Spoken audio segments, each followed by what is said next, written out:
Buenos días a todos. A nombre de Perdura Instituto les damos una cordial bienvenida a nuestro webinar del día de hoy.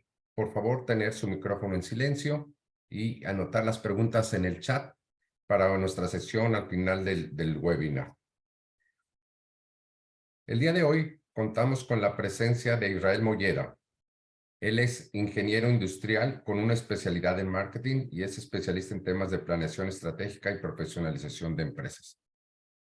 Cuenta con 22 años de experiencia en consultoría en este campo, dada en diferentes países.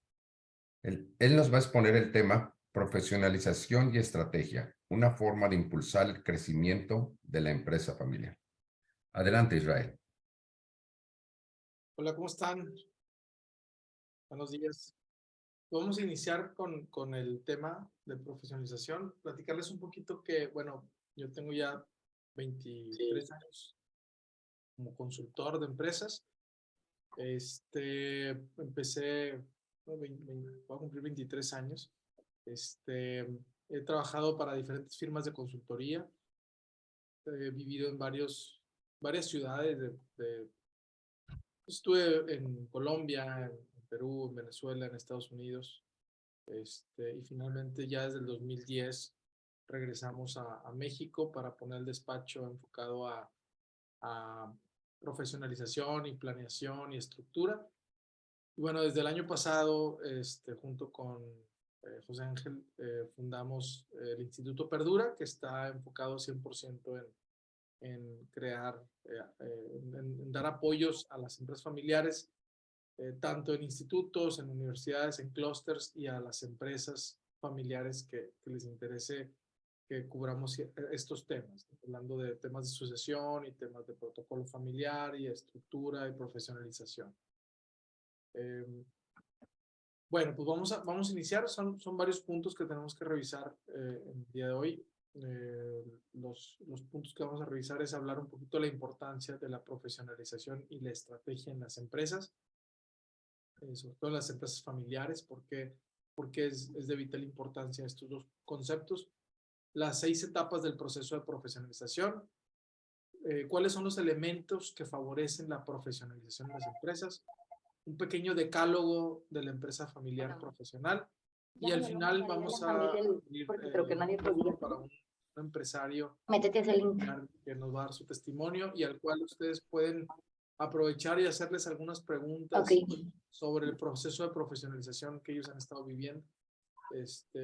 Qué mejor que alguien que ya vivió el proceso de profesionalización para que les vaya resolviendo algunas de las dudas que pueden tener.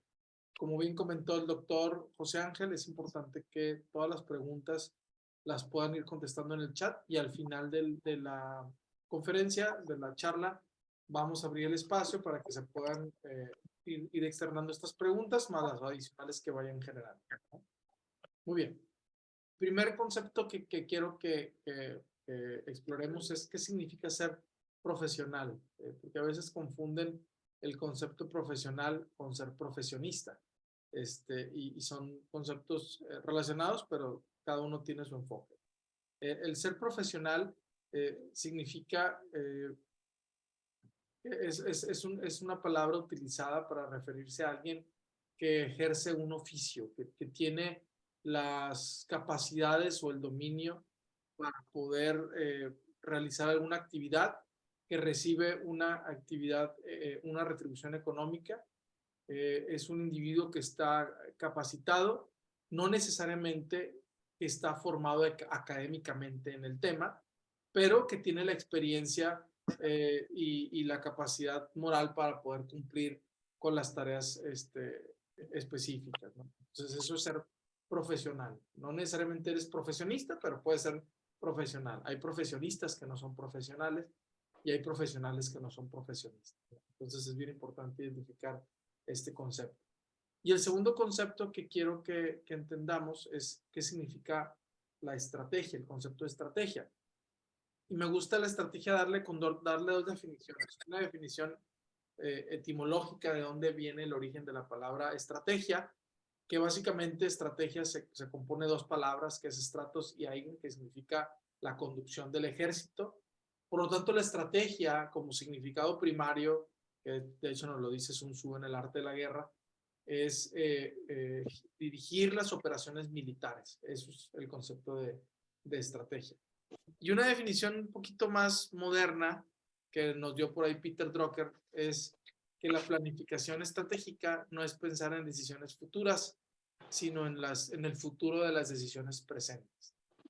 Y también habla de que debe responder 3 preguntas básicas: ¿en dónde estoy? ¿A dónde debo de ir? ¿Y cómo voy a asegurar llegar al destino? Entonces, quiero que entendamos estos 2 conceptos de la definición de estrategia, porque los vamos a utilizar más adelante.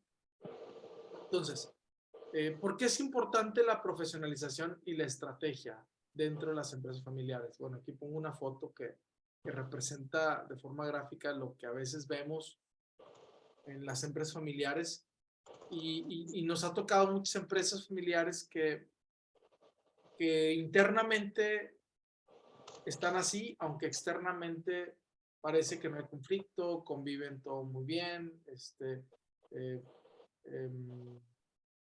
han llevado algunos años operando sin aparente conflicto, pero en el momento en que empezamos a definir roles, empezamos a definir responsabilidades, empezamos a definir o queremos definir cómo se va a repartir el patrimonio, o empezamos a hablar de temas de sucesión, pues nos damos cuenta que realmente hay temas que no se han abordado en la empresa y que empiezan a generar fracturas porque había expectativas en los diferentes participantes de la empresa familiar.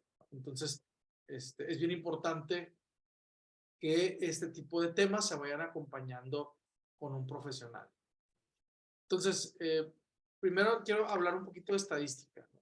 Las estadísticas que todos conocemos es que pues ya sabemos que el 95% de las empresas, o más del 95% de las empresas en México son pymes, pero este dato me llamó mucho la atención. O sea, el 93.5% de las pymes son empresas familiares. O sea, hablar de una pyme casi casi es hablar de una empresa familiar. Incluso hay muchas empresas grandes, corporativos, que siguen siendo empresas familiares. Y el tema de ser una empresa familiar no es que sea algo bueno o malo, es nada más entender que cuando metemos el ingrediente familia en las empresas, pues hay que considerar ciertos tratamientos o ciertos elementos diferentes a cuando estamos hablando con una empresa que no es familiar.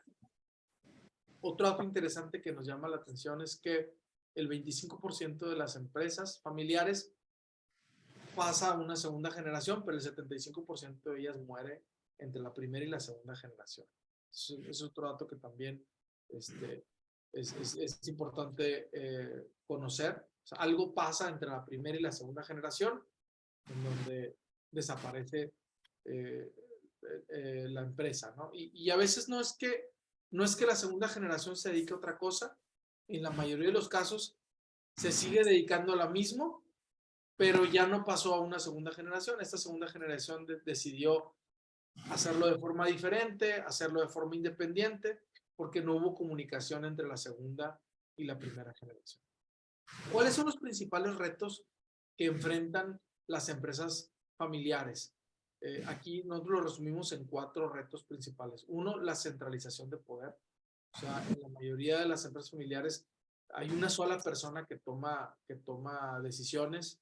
Comúnmente es el fundador o el que tiene un mayor rango dentro de la familia, porque luego nos damos cuenta de que la dinámica familiar o el cómo se maneja la toma de decisión en la dinámica familiar impacta en cómo toman decisión la empresa. O sea, si la familia pesa más el hombre que la mujer, en la empresa familiar vamos a ver reflejado un poquito esa dinámica. Si en la familia la mujer es la que tiene un mayor protagonismo y el hombre es un poquito más a lo que diga la mujer, y los dos están participando en la empresa familiar, muy seguramente esa dinámica de toma de decisión también lo vamos a ver reflejado en la empresa. Entonces, es bien importante conocer la dinámica familiar de los familiares que están participando dentro de la empresa, porque por ahí vamos a entender un poquito cómo se toman decisiones. El otro reto importante es la falta de definición de roles y responsabilidades. O sea, como la mayoría de las empresas familiares se forma a base de confianza, esta confianza hace que luego no queden claras las expectativas, las responsabilidades o los métodos de evaluación entre los diferentes miembros familiares que forman la empresa. Otro reto es los conflictos de visión y estrategia que hay entre los cambios generacionales de la primera a la segunda, de la segunda a la tercera. Lo comentábamos ahorita, que incluso es una de las razones por las cuales no pasan a una segunda generación las empresas familiares. Y también el otro reto es la falta de definición de la sucesión directiva. Algunas empresas tienen un poquito claro el tema de patrimonio o el tema de testamento, o sea, que cómo vamos a heredar los bienes de la empresa. No todos lo tienen, ¿eh? O sea, nos ha sorprendido ver muchas empresas muy grandes en donde el fundador no tiene hecho su testamento y de repente falta el fundador y se queda un problema de continuidad y de unión entre la familia por un documento que luego el fundador dice, es que todavía no me voy a morir, ¿no? Es como que para qué hacer el testamento, pero pues nadie tiene la vida asegurada.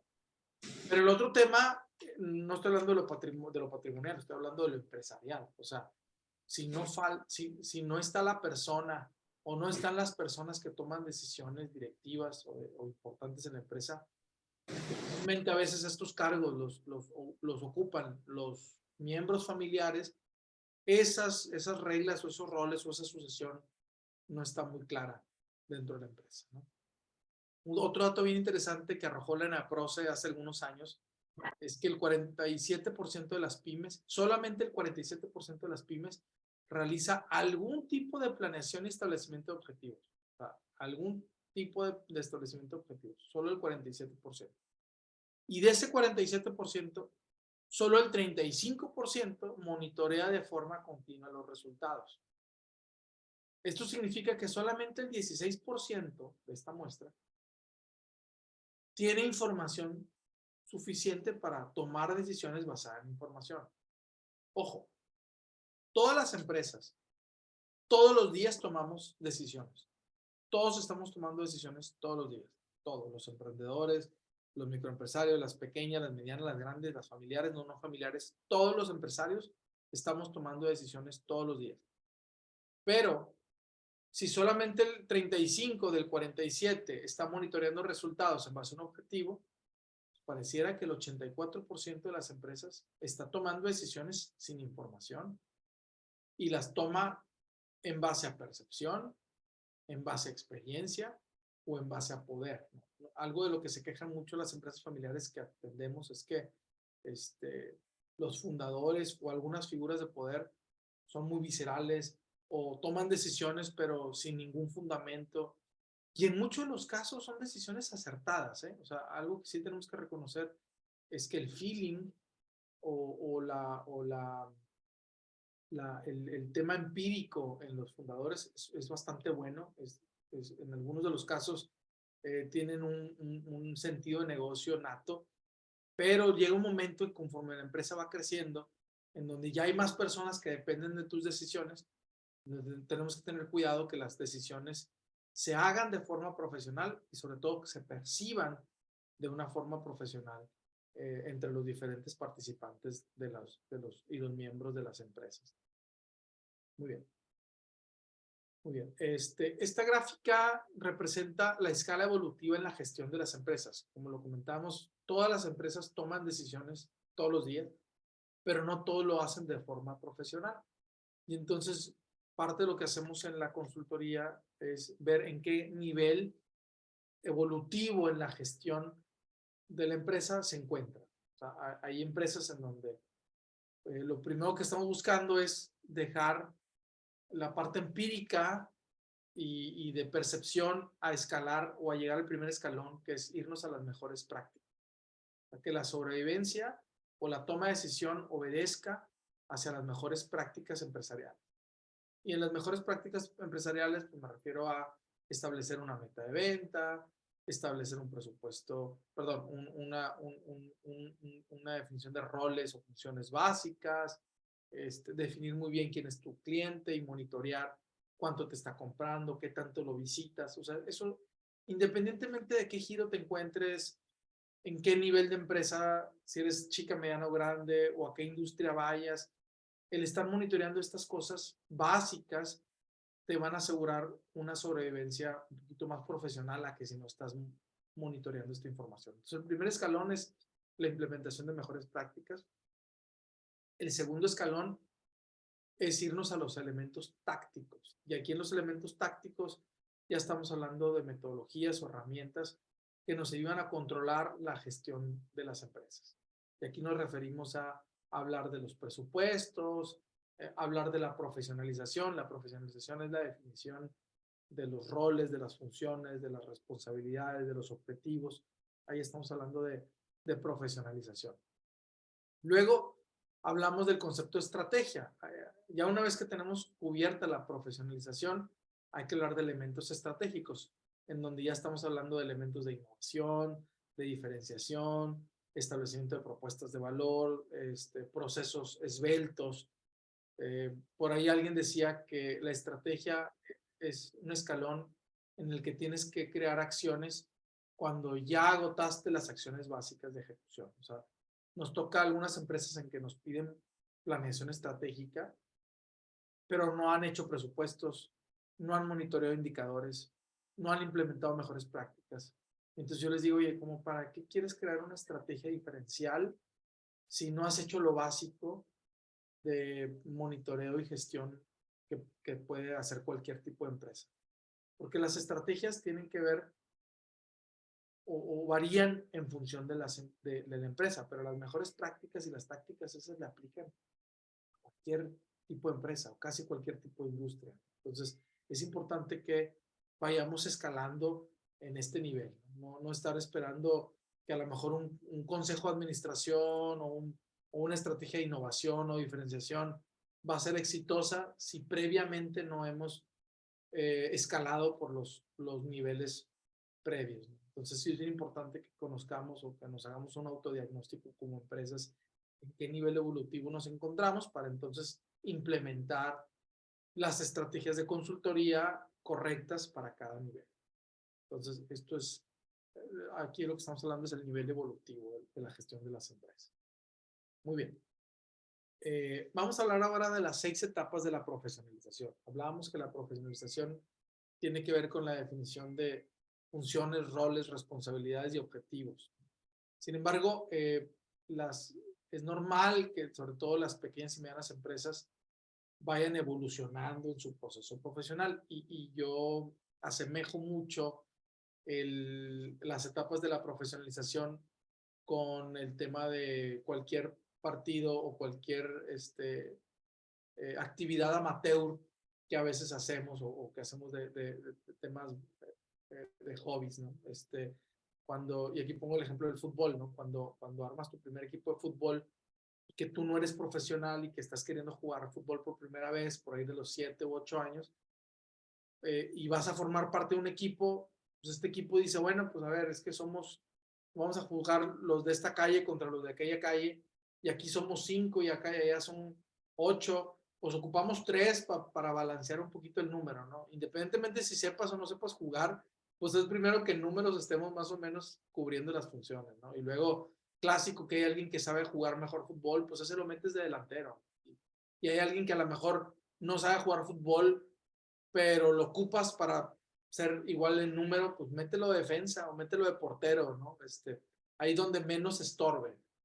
Y es como comúnmente se van formando los equipos dentro de las empresas. O sea, en la etapa 1, las estructuras profesionales de las empresas obedecen a la necesidad.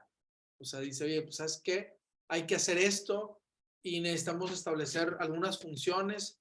Y entonces, bueno, pues tráete ahí a tu hermano, o tráete a tu esposa, o tráete a un primo, y ahí vamos entre todos repartiéndonos las funciones, ¿no? No hay un organigrama claro, no hay responsabilidades. Buscamos que los puestos de las personas, los puestos que les vamos a asignar a las personas con menos experiencia, pues tengan el menos impacto posible para que si fallan, pues no nos afecte, ¿no? Esa es la primera etapa de la estructura de la profesionalización. O sea, Por necesidad necesitamos cubrir puestos, roles, y ahí nos vamos repartiendo en base a gusto o en base a capacidad o en base a disponibilidad. Todos pasamos por ahí en algún momento. Luego, llegamos al segundo nivel que tiene que ver el gusto por el rol. Ya cuando estas personas empiezan a realizar estas funciones o estas actividades dentro de la empresa, pues nos vamos a dar cuenta que algunas personas son más afines a ciertos puestos porque les empiezan a agarrar el gusto. Oye, fíjate que a mí me asignaron de cobranza, pero yo me di cuenta que a mí me gustan mucho las ventas. Entonces, pues dentro de la misma empresa voy cargándome más de actividades que me gustan y voy dejando de lado aquellas que aunque me las asignaron, pues no me gustaron tanto o no las hago tan bien. Entonces empiezan a generarse estos huecos en función de la afinidad o el gusto por el rol. El mismo miembro o colaborador incluso hasta se empieza a documentar o a querer aprender por sí mismo sobre ciertas habilidades afines al rol que selecciona. Luego vamos a una tercera etapa en donde ya estamos hablando de responsabilidad. En esta etapa ya se empieza a generar el sentido de responsabilidad. Seguramente ya cuando llegamos ahí en responsabilidades, pues ya hubo ciertos conflictos en donde se esperaba que alguien resolviera algo y no lo resolvió, o alguien abandonó un puesto, o ya perdimos algún par de clientes porque nadie le dio seguimiento a la venta, nadie le dio seguimiento a la visita. Entonces ya se empiezan a definir organigramas, ya se empiezan a definir responsabilidades, inician algunos procesos formales de contratación. O sea, ¿sabes qué? Ya nos dimos cuenta que internamente no vamos a resolver, hay que empezar a traer gente de fuera de nuestro círculo de Friends and Family que tenemos. Entonces ya empezamos a hablar algunos procesos formales de contratación. Luego llega una cuarta etapa en donde ya no solamente tenemos funciones y responsabilidades, sino ya tenemos un puesto específico y hay objetivos que tiene que empezar a cubrir este puesto. Aquí inician los primeros procesos formales de evaluación. Ya empezamos a definir, ¿esta persona cumplió o no cumplió? O sea, a lo mejor sí tiene todas las tablas y conocimientos, pero no está dando resultados. O a lo mejor esta persona está dando resultados, pero le falta capacitación para poder desempeñar mejor el puesto. Entonces ya con objetivos, ya empezamos a darle una mejor estructura a nuestra empresa. Es bien importante que ustedes, si ustedes tienen una empresa familiar, o una pyme, o una empresa grande, o conocen alguna empresa, vayan ubicándose con estas etapas en donde se encuentran, ¿no? Ahora algunos todavía están en la etapa 2, a lo mejor unos ya están en la etapa 4. Viene la etapa 5, en donde la etapa 5 ya ahora sí creamos puestos, creamos una estructura alineada a la estrategia, que esta estrategia nos va a permitir el crecimiento y la consolidación de la empresa. Ahorita, por ejemplo, estamos aprendiendo una empresa familiar en donde vimos las funciones, vimos los objetivos, propusimos un organigrama y a la hora que revisamos los sueldos que se les debería pagar a las personas del puesto que está plasmado en el organigrama que requiere la empresa, la directora, que es fundadora también, dijo, no, es que me va a salir carísimo. No, es que, ¿sabes qué? No, yo no puedo pagar gerentes. Voy a pagar auxiliares y voy a pagar jefes, que es lo que tengo ahorita. Y entonces yo le decía, es que pues te vas a quedar como estás ahorita. Si las personas con las que estás ahorita no te están dando resultados, tienes que estar atrás de ellos, y porque lo que ocupas son otro nivel. No, es que no me va a salir el negocio pagando esos sueldos de esos gerentes que tú me estás proponiendo. Pero, mire, primero vamos a definir si realmente se requiere. O sea, primero vamos a ponernos de acuerdo. O sea, ¿realmente quiere seguir como está o quiere llegar a otro nivel? No, pues quiero llegar a otro nivel. Okay. La gente que está no va a cubrir el puesto. No, pues no. Okay. Entonces, lo que tenemos que cuestionarnos es, entonces, ¿cuánto tenemos que vender como empresa para poder cubrir estos sueldos de estas personas que le van a ayudar a que su empresa crezca y esté más ordenada y esté más estructurada? Pero si está limitando el nivel presupuestal con lo que vende ahorita, pues siempre se va a quedar vendiendo lo mismo con la informalidad de procesos, porque nunca le va a apostar al tema del crecimiento. Entonces, tenemos que ir viendo que nuestra estructura nos va a ayudar o nos tiene que ayudar hacia el crecimiento y la consolidación. Ahí ya estamos hablando de un nivel de alineación y ya de escala, de escalamiento y crecimiento. Y ahí ya inician los procesos formales de desarrollo interno. Y luego tenemos el último nivel, que es el nivel máximo de madurez, en donde ya la profesionalización se lleva a cabo por medio de consejos y por medio de comités, en donde estos consejos y comités, en donde ya participan consejeros externos, consultores, están asegurando que la estructura profesional esté alineada a la consolidación de la empresa. Entonces ya en esta etapa de madurez, incluso se piensa en donde ya no necesariamente el director general es miembro de la familia, o incluso el director general ya no necesariamente es accionista, ¿no? Entonces ya el director general puede ser un director que no es accionista, y entonces ya en los accionistas se forma un consejo de administración que evalúan el desempeño del director, ¿no? En la mayoría, bueno, ustedes conocerán que muchas de las empresas en donde el accionista, en donde el director no es accionista, lo que vemos es que cada cierto tiempo los directores generales, los CEOs van cambiando. Y eso es algo normal. O sea, es algo normal y esperado que a lo mejor un CEO esté 7, 10 años en la empresa y a los otros cambia, llega otro CEO. Y eso es normal, incluso es benéfico porque este nuevo CEO pues va a llegar con nuevas ideas, con nuevas estrategias, con nuevas iniciativas, le va a dar una nueva frescura a la empresa. Lo que nos damos cuenta en donde hay empresas familiares o en donde hay empresas que no hay un consejo de administración, el fundador es el único director que tiene la empresa y pasan 20, 30, 40, 50 años y es la única persona que, que propone y lo que nos damos cuenta es que el paso del tiempo, pues el nivel de evolución o de reto que tiene la empresa, en algunos casos, no evoluciona como debería de ser. Entonces, esto es bien importante considerar estas etapas de la profesionalización.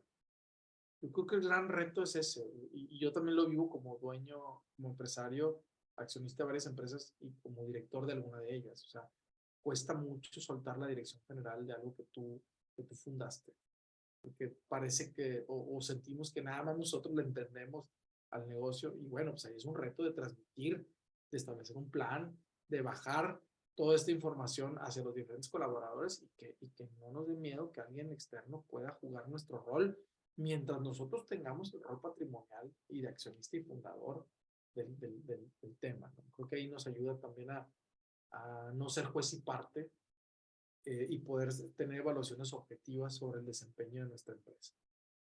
Pero de nuevo, es un grado de madurez, pues, muy distinto, ¿no? Al que vemos en las primeras etapas. Hay empresas que estas 6 etapas se pueden tardar 10 años o 20 años en llevarlas a cabo. Hay otras empresas que en 1 o 2 años se avientan el proceso completo.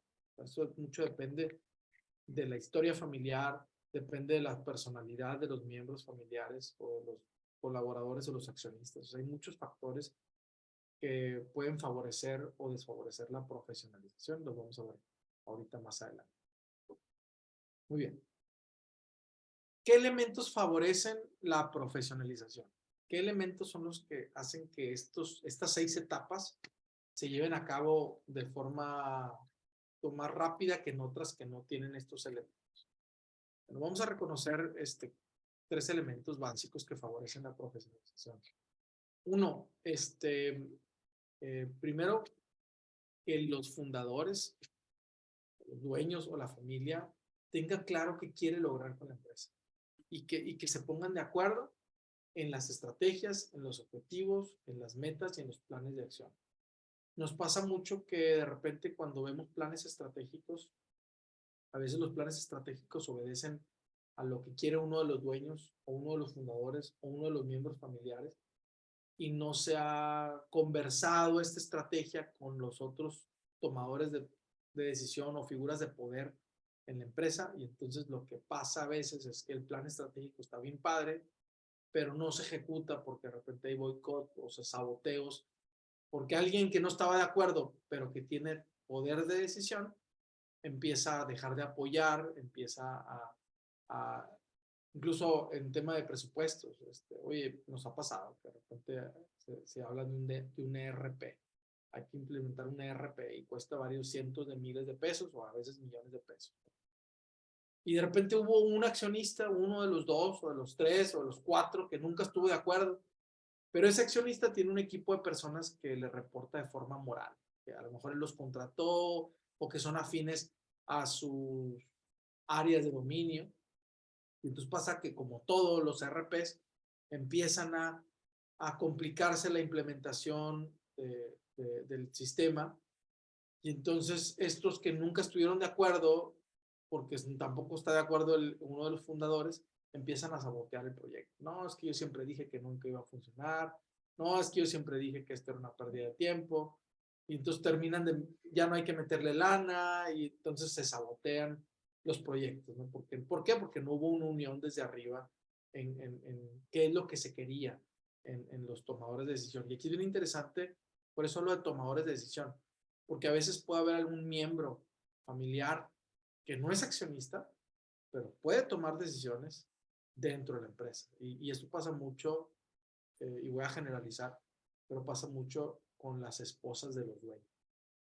Pasa mucho que la esposa no está como accionista, pero tiene un poder bien interesante en la toma de decisión que pueden tener los dueños, ¿no? Entonces, es bien importante identificar las figuras de poder. A veces son los hijos, a veces son el papá que no está como accionista, pero el papá fue el primero que se le ocurrió el negocio y entonces al hijo se le ocurrió formalizar el negocio. El papá no está como accionista, pero el papá es consejero y es una figura de poder dentro de la empresa. Entonces es bien interesante reconocer las figuras de poder y validar si realmente están alineados entre ellos. Otro es que existe información para tomar decisiones. Entre más información exista sobre las finanzas, sobre el desempeño comercial, sobre los procesos y sobre el capital humano, la profesionalización se va a ir favoreciendo. Algo que hacemos mucho en los procesos de consultoría es que lo primero que hacemos un diagnóstico de indicadores básicos y un diagnóstico del estado financiero del negocio. Estado de resultados, cuentas por cobrar, cuentas por pagar, porque luego estos indicadores nos ayudan a ir viendo cómo estas mejoras que vamos haciendo a lo largo del camino se van viendo reflejadas en estos elementos. Entonces siempre nos vamos a un tema de indicadores básicos y estados de resultados de negocio para que todas las demás acciones que hagamos se vea su impacto. Eso es información. Y el tercer elemento es el tema del capital. O sea, las empresas que cuentan con los recursos para cumplir los compromisos requeridos de sueldo, de consultoría, de profesionalización, de traer un consejero, todo eso también favorece la profesionalización. Obviamente una empresa que le va bien económicamente, pues va a tener un elemento adicional, que es el tema del capital, que a lo mejor otra empresa que no tiene, pero no es el único. Hay empresas que les va muy bien financieramente, pero no están puestos de acuerdo en el rumbo estratégico, ni tampoco tienen información para toma de decisión. Y entonces, aunque tengan el capital para pagar una estructura, pues no invierten en la profesionalización, no tienen claro los otros elementos. Entonces, estos tres elementos son básicos, ¿no? Esto nos ayuda a que las decisiones y las acciones estén basadas en una estrategia, en una estructura, ¿no? Que esta estructura esté bien alineada y bien dirigida, bien informada y comprometida a resultados, y bien pagada y bien incentivada. Entonces, esos tres elementos son los que favorecen la profesionalización. Muy bien, ahora vamos a hablar del decálogo de la empresa familiar. Este decálogo, pues lo hemos ido construyendo con muchos business case que hemos estado trabajando. Tanto un servidor como los otros fundadores y consultores de Perdura, pues hemos trabajado a lo largo de muchos años con empresas familiares y hemos coincidido en que estos son los elementos que favorecen a que una familia se vuelva más profesional, ¿no? Uno de los puntos importantes es que existe plena conciencia sobre las responsabilidades y los objetivos en la empresa. O sea, una empresa familiar profesional, aunque es dueña, o aunque es esposa del dueño, o aunque es hija del dueño, o aunque es lo que sea, no ponen la jerarquía o el rol familiar por encima de las responsabilidades que están jugando dentro de la empresa. Entonces, tienen bien claras las responsabilidades y los objetivos en la empresa. Ese es uno de los puntos principales. Otro es que cuidan la integración de miembros en conflicto actual o potencial. O sea, tienen mucho cuidado en integrar a miembros que a lo mejor pueden generar un conflicto potencial. Digo, nosotros no conocemos ninguna empresa en donde si el hermano está peleado con otro hermano, que lo invite a trabajar con él. Si están peleados, no lo van a invitar. Pero pasa que a veces dices, oye, pues quiero meter a mi esposo a trabajar, o quiero meter a mi esposo a que sea accionista de mi papá y que entre en la empresa. Y nunca sabes, ¿verdad? Ahorita con el número de índices de divorcio que hay, pues es una moneda al aire. O sea, ya de entrada todos matrimonios creo que nacemos con no recuerdo el índice de divorcio, creo que están en el 50%, 40% de divorcio. Entonces, pues de entrada hay un 40% de probabilidad que ese esposo de tu hija, que ahora es tu socio, pues deje de ser esposo de tu hija y va a seguir siendo tu socio. Entonces, esos conflictos, pues es importante que los vayamos evaluando. Hay algunas empresas que dicen, ¿sabes qué? El protocolo familiar dice que miembros familiares eh, indirectos no entran a la empresa, ni siquiera como empleados. Entonces, ya cada empresa va definiendo sus roles, ¿no? En función del riesgo potencial que vea. Es bien importante que la empresa familiar profesional defina sueldos basados en industria, en tamaño de la empresa y planes de crecimiento. Eso es bien interesante, porque pasa mucho que de repente, bueno, veo dos casos. Uno, por ser familia le pagas mucho más de lo que le pagarías a alguien no familiar, o por ser familia le pagas de menos, o incluso a veces no le pagas que lo que le pagarías a alguien que no es familiar. Entonces, es bien importante que no esté ni de más ni de menos. Si le pagas de más, lo que va a estar pasando es que tu empresa siempre va a estar mermada en su utilidad y nunca vas a poder tener un recurso suficiente para reinvertir o para apostar en la estructura. Y si le pagas de menos, vas a tener una miopía financiera. Crees que la empresa está generando dinero, pero realmente no está generando dinero, está siendo subsidiada por lo que los familiares que están trabajando dentro de ella no están recibiendo como percepción. Toman decisiones basadas en información, lo que hablábamos ahorita en el punto anterior. Están buscando siempre estar monitoreando la información de ventas, de cobranza, de evaluación de personal, del cliente, para que estén tomando decisiones en base a esta información que se presenta. Forman consejos y comités para recibir evaluación externa. El tema de los consejeros independientes ayuda mucho a que si se llegan a detonar conflictos familiares en el proceso de profesionalización, exista un tercero sin conflicto de interés que los puede ir guiando y sobre todo que este consejero pues esté capacitado en los elementos de cómo resolver temas familiares. Entonces, este es un elemento interesante. Otro punto importante es que los miembros familiares buscan experimentar fuera de la empresa familiar. Eso es algo bien interesante. De hecho, en el proceso de sucesión hay toda una metodología de sucesión y uno de los elementos que busca cumplir la metodología de sucesión es que el sucesor haya trabajado fuera de la empresa ciertos años. O sea, se le recomienda que el sucesor haya estado algunos 5 o 6 años fuera de la empresa. Porque si nada más ha trabajado dentro de la empresa y no tiene experiencias de otras empresas, pues seguramente lo que va a hacer es que va a venir a replicar lo que se estaba haciendo en la empresa durante todos estos años, ¿no? Entonces, es importante que se traiga experiencia de fuera de la empresa familiar. Participan y contribuyen en la planeación estratégica. Son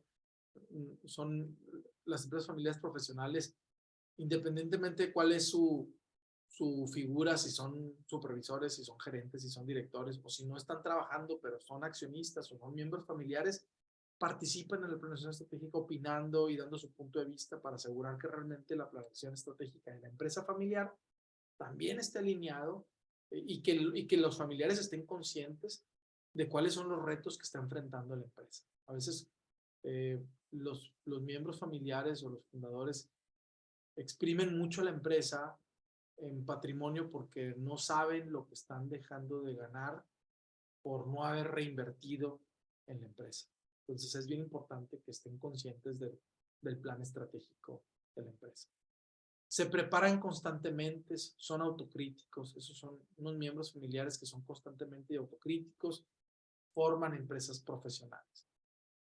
Exponen desde temprana edad la incorporación a miembros familiares. Esto es bien interesante, que los fundadores tengan claro si van o no van a querer incorporar a miembros familiares y lo vayan platicando y lo vayan exponiendo, porque también nos ha pasado que de repente hay dueños, fundadores que esperan que sus hijos entren a la empresa y de repente llega el tiempo en que se quieren incorporar y el hijo les dice, ¿sabes qué? A mí no me interesa trabajar en la empresa.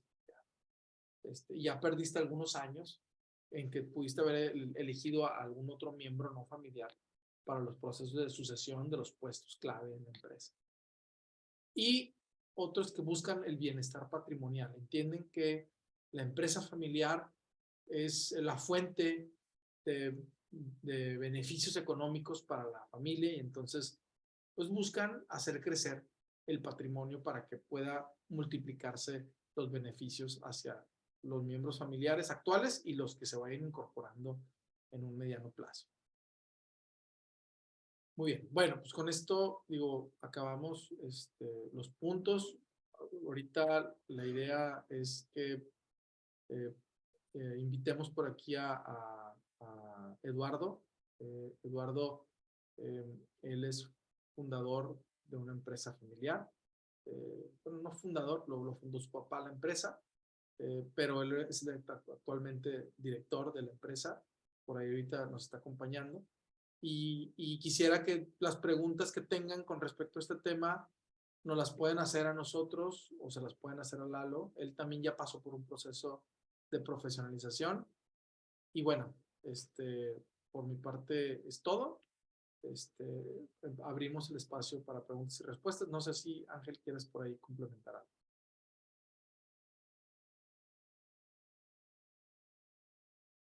Sí, quisiera que Eduardo nos expusiera en breves minutos ahí su experiencia en aplicar estos procesos de profesionalización en su empresa de una forma muy condensada. Por favor, Eduardo.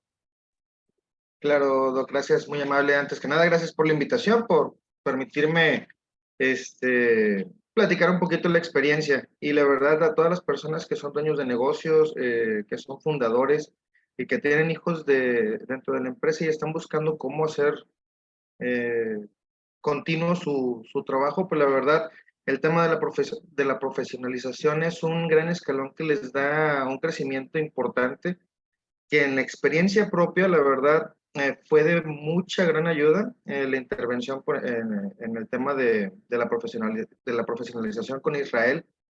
Nos llevó, yo creo que a un crecimiento muy grande. O sea, estamos hablando de 20, 30% de crecimiento de manera continua, año con año. Y eso fue a partir de que nosotros empezamos a situarnos en las posiciones que realmente dominábamos, cada uno de los elementos de la familia. Nosotros somos 4. Papá y mamá fueron los que fundaron la empresa. Como comentaba Israel, a nosotros no nos pagaban nada de sueldo, nos metían a la operación por ser parte de la familia.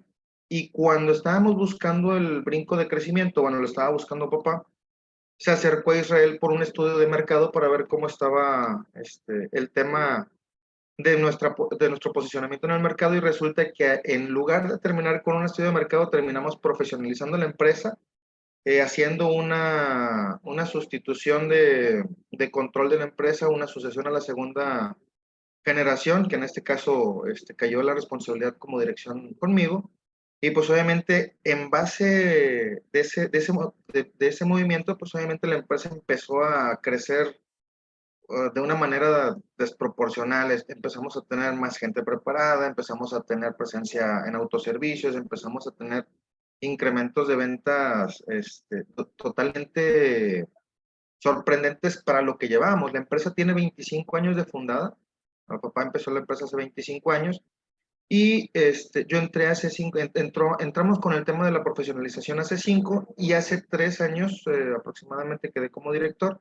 Y en ese tiempo estábamos creciendo, o sea, estábamos doblando números impresionantemente, solamente con el tema de la profesionalización. Es decir, antes se hacían las cosas de una manera empírica, sin conocimientos, como todo, yo creo que como toda generación de negocios o de emprendimientos, con la pura intuición.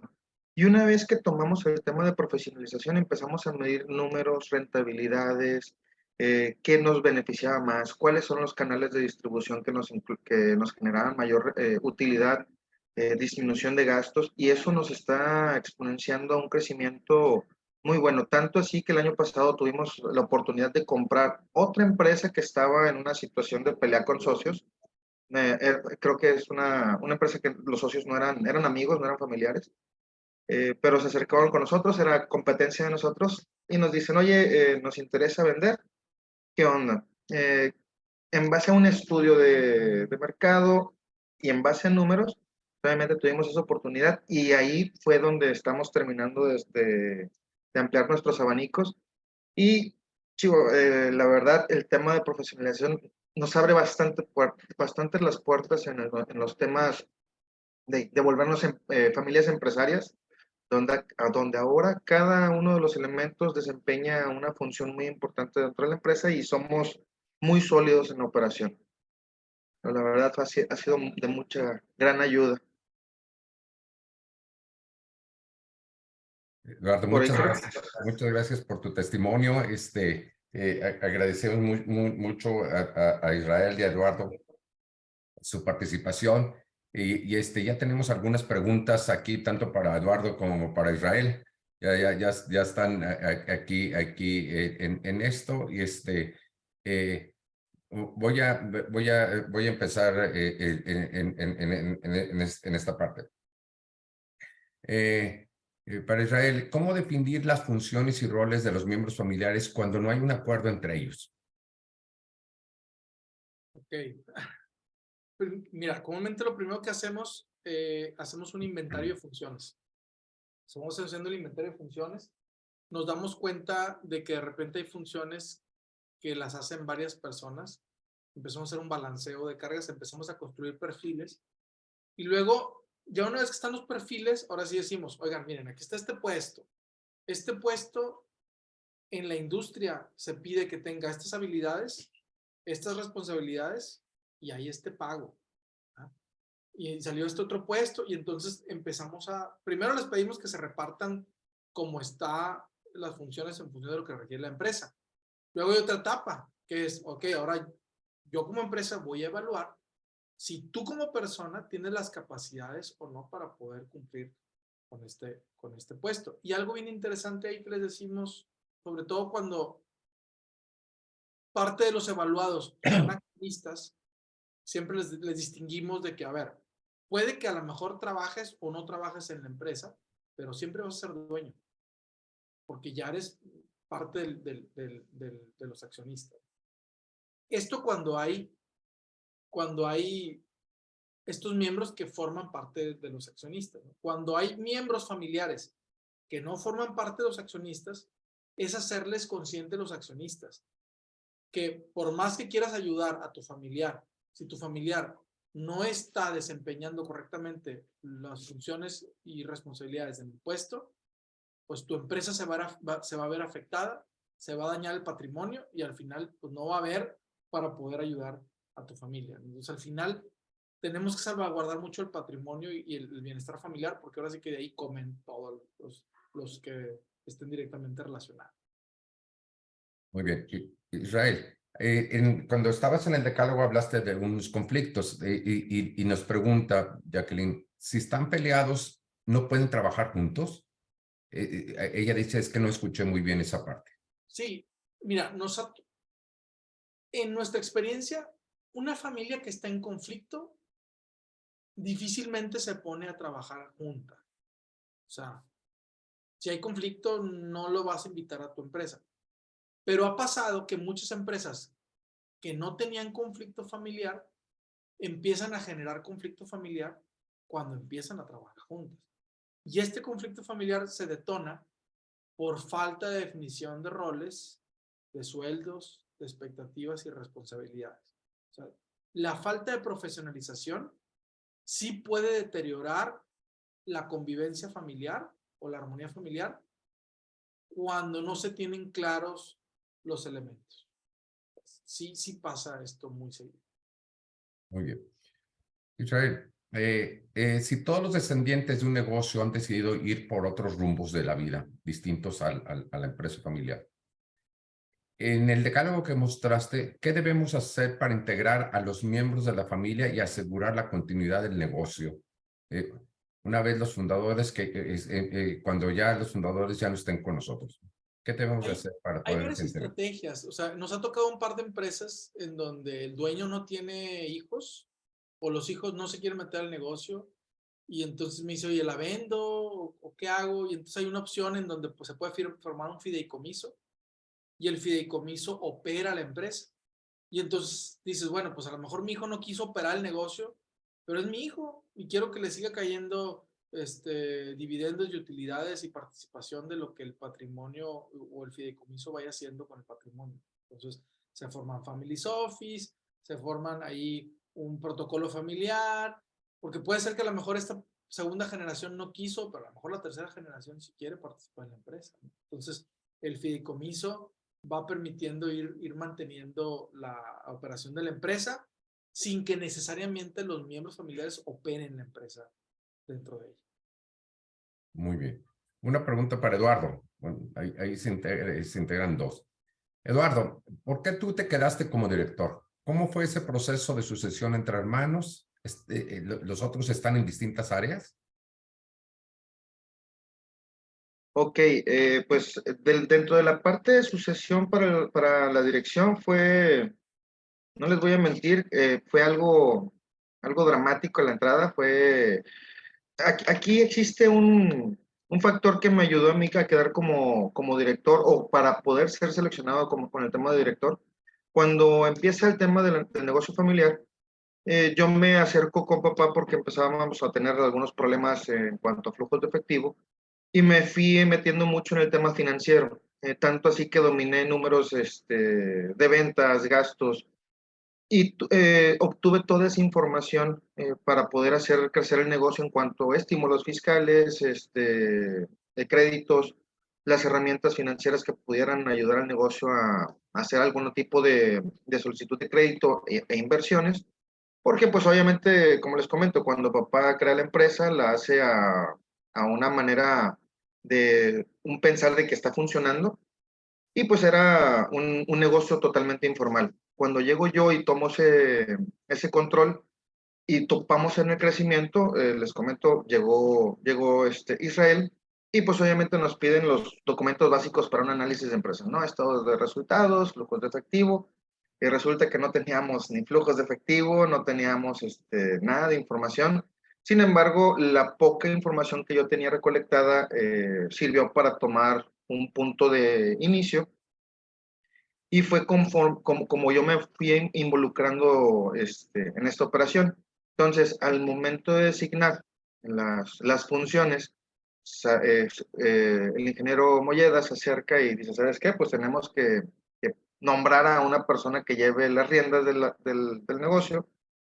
Y pues nos sentamos y fue, ¿sabes qué? Pues el de mayor conocimiento, preparación y que puede ser más capaz ahorita sin desembolsar nada, un sueldo adicional muy grande de un director, pues es Eduardo.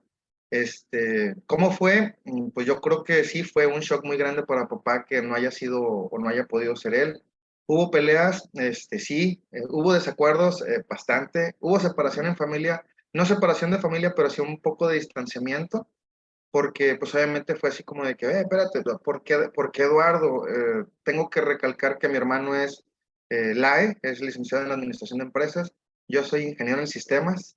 En la escuela nunca me gustaron los números, pero creo que el estar involucrado en esto, el cambiar los números por un signo de pesos antes, me empezó a llamar la atención y pues me empezó a gustar el tema de administrativo. Entonces sí fue un shock muy grande pues para papá, mamá. Entonces empezamos a hacer como que dos bandos, mamá conmigo, papá con mi hermano. Pero aquí lo que fue muy importante fue que siempre se presentaron los avances, incrementos con números palpables, con los resultados, las presentaciones de estados de resultados. O sea, de no tener nada a llegar a una mesa de consejo, de familia, donde están todos los socios y todos, oye, ¿por qué tenemos por qué rentabilidad tenemos aquí? ¿Qué pasó con esta inversión? ¿Cuánto nos dejó este nuevo producto? ¿Qué crecimientos tenemos? Cuando empezamos a tener ese tipo de retroalimentación e información un poquito más, más formal, pues obviamente fue así como que un alivio para papá, un alivio para mamá, para mi hermano, y fue donde dijeron, ok, creo que fue la mejor decisión que tomamos, y tanto así que papá se retira totalmente de la empresa. Papá ya está viviendo literalmente de sus rentas, ya vive en Costa.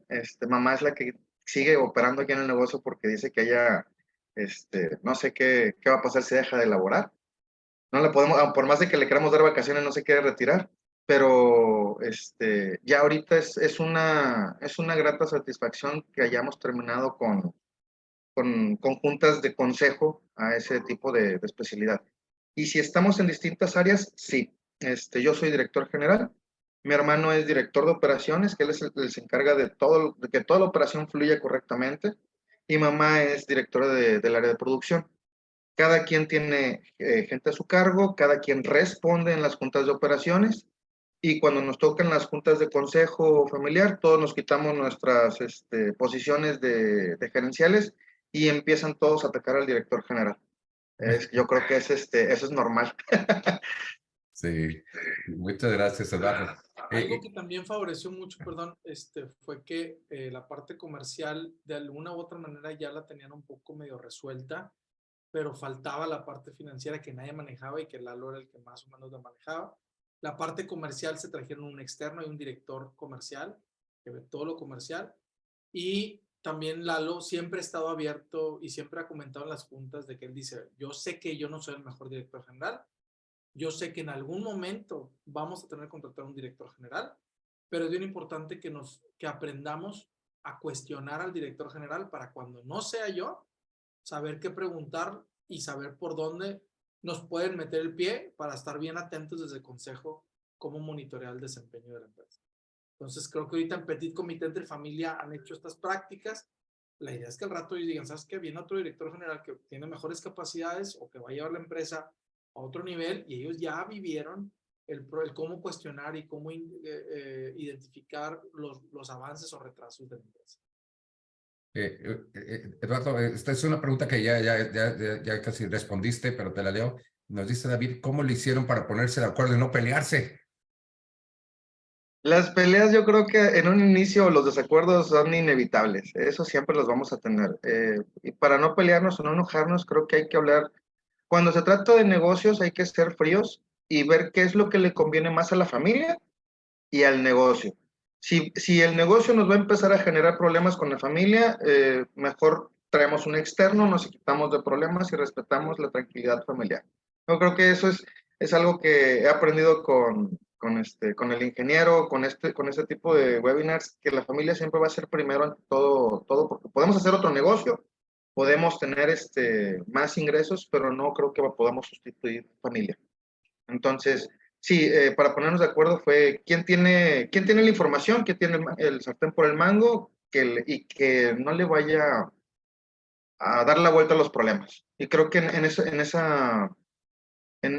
punto toda la familia estuvo de acuerdo. Yo creo que era el que tenía menos temor ante Hacienda, el que tenía menos temor ante los trámites bancarios, el que tenía menos temor en meternos en problemas de planeación y estrategias, y dijeron, ¿sabes qué? Pues ya que perdiste el miedo, pues dale, encárgate tú. Muy bien. Tengo las dos últimas preguntas para Israel. Israel, tú presentaste una gráfica con una escala evolutiva que hay en las diferentes empresas. ¿Cómo saber en qué etapa estoy?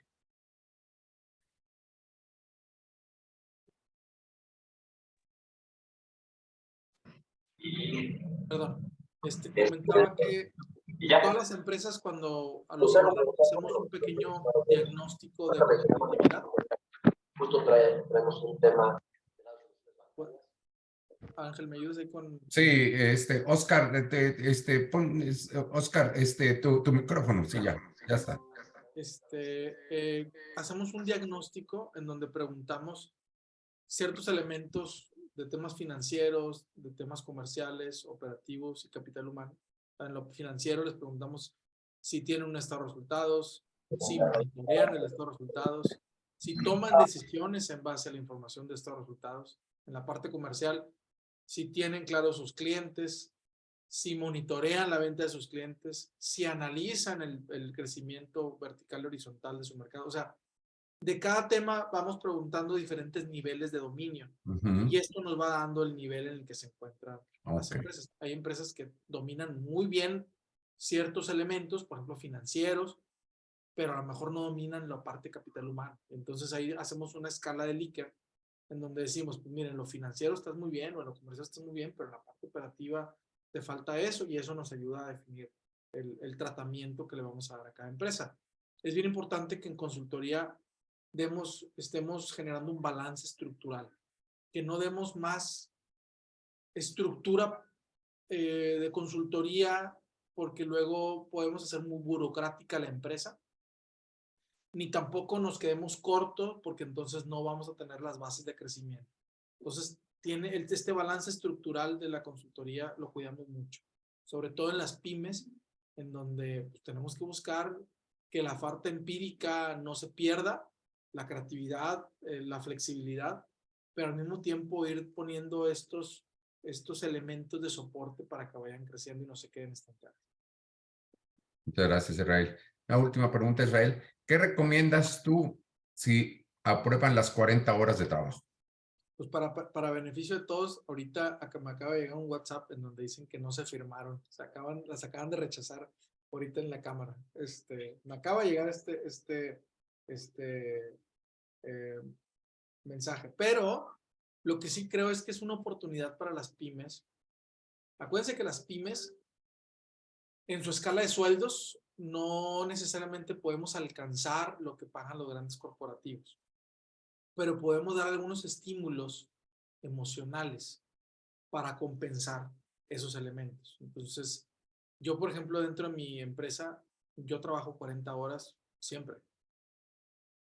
Se esté aplicada la ley o no esté aplicada la ley, nuestra jornada es de 40 horas. Pero al momento de la contratación, destacamos estos temas. Oye, pues mira, mi sueldo a lo mejor no es el que te va a pagar un corporativo o las mismas firmas de consultoría, pues no es lo mismo lo que pago yo a lo que paga London Consulting o McKinsey, ¿no? Pero me quiero traer gente talentosa, entonces lo que le digo yo es, mira, yo pago esto, pero mis jornadas son así. Y entonces es una forma de ir compensando. Por ahí alguien me decía que todos los elementos, que las pymes tenemos que explorar todas las compensaciones emocionales posibles para poder balancear el tema de la compensación salarial, que a lo mejor nuestra escala de ingresos como pymes no nos permite tener. Entonces creo que es una oportunidad. Yo más bien lo vería como algo bien beneficioso, ¿no? O sea, que pudiéramos como pymes ofrecer estas 40 horas como parte de la compensación emocional que podemos tener. Pues Israel, Eduardo, en nombre de los miembros de Perdura Instituto, les damos las gracias por todo esto. Ahí en Perdura estamos,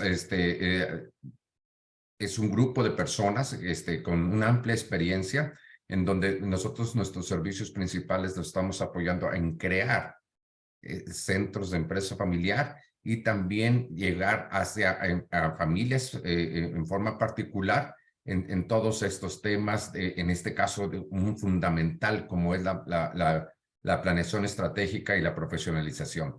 El próximo mes vamos a tener uno muy interesante acerca de conflictos. Todo lo que en las empresas familiares, en las familias tenemos conflictos y tenemos dentro de los miembros de Perdura Instituto a una persona que tiene mucha experiencia en todo esto de mediación de conflictos, cómo manejarlos, cómo hacerlos, cómo estructurarlos y qué hacer en la práctica en ese tema. A nombre de Perdura Instituto, a todos les damos las gracias y buenos días.